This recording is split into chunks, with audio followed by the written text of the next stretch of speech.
first of all, how did you come up with The Last of Us? Our impression is that the game is a perfect mixture between Uncharted and Resident Evil. Is it true, and you wanted to make this impression, or it was something, I don't know, casual? Well, obviously we the same studio that did Uncharted, so we're definitely inspired by that game. We think it's pretty good, and we love Resident Evil. Parts that series, delivering a tone, a unique tone, and we knew we wanted to do something different. And I think we were inspired by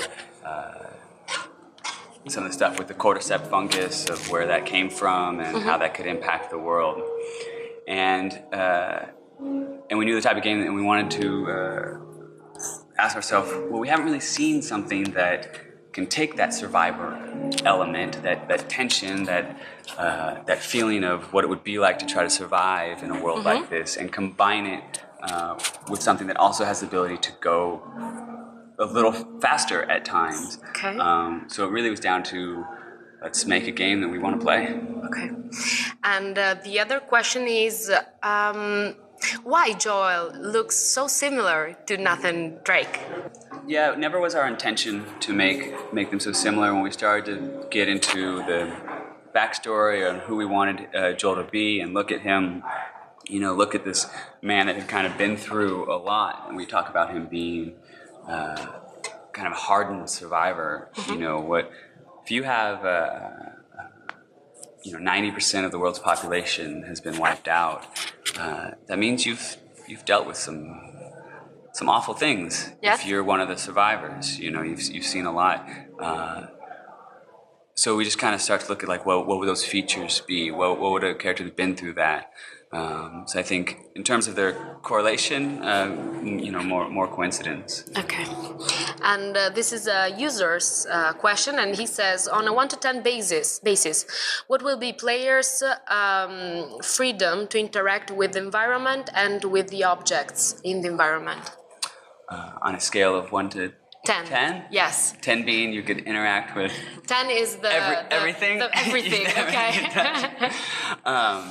Well, we're excited to, Naughty Dog, we really take pride in our environments. We take pride in almost treating that like another character. We put a lot of thought into how spaces in this world would have come to look like they do over this 20-year cycle of nature slowly reclaiming, and sometimes nature does it very quickly. Yes. Ivy and plants will grow very rapidly, and so we want to create a world that encourages you to explore this, and we do that a bit with our scavenging. So you're going to be able to move around and open drawers and look inside things and try to find stuff that's going to help you survive. And that's just one part. There'll also be things that you can interact with, like tool benches, ways for you to upgrade Joel's weapons, to kind of help him out. And you also find things to interact with in the world that is going to inform the story. It's going to inform bits and pieces about what has happened in these locations, and also a chance to maybe see things from Ellie's perspective. If you go and interact with an object, you might get her thoughts on it and get some dialogue between the two of them, where if you're just moving quickly through, you're not going to learn as much about those two characters. Not quite sure how that correlates to a 1 to 10 scale, but it's so I'll put it at 9.5. 9.5. Oh, great! Because it's important to us to have you go and explore the environment. Okay.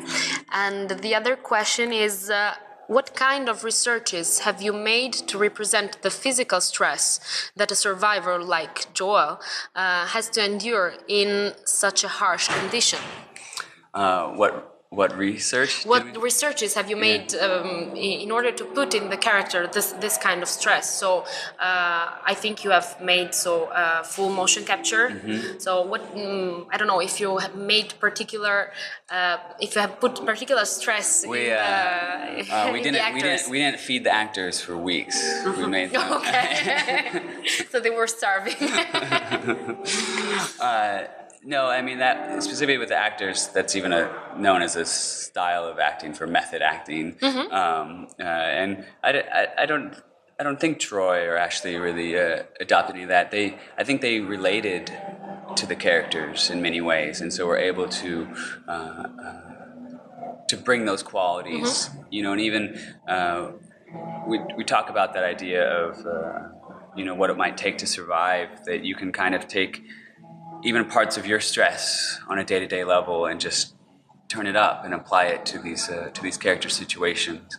And then obviously the chemistry between those two, I think, brings out a lot of that survival. We knew like kind of as soon as like we had those two actors in the room reading together that there was something unique and something special there. But we didn't force them. We didn't drop them off Just anywhere. natural. And I think it speaks to their craft.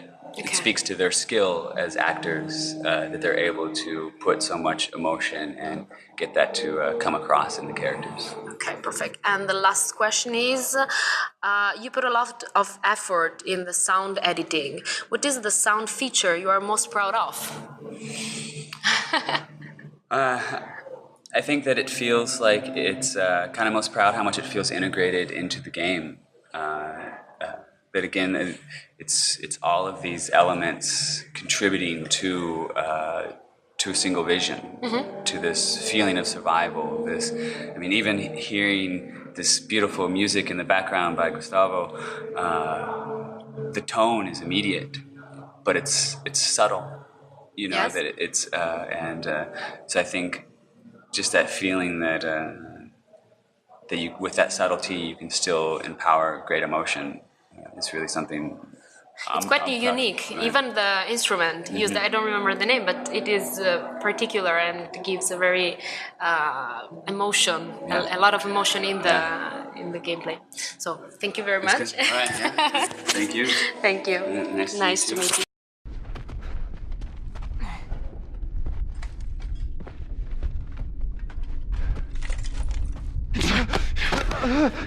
Not a fucking word.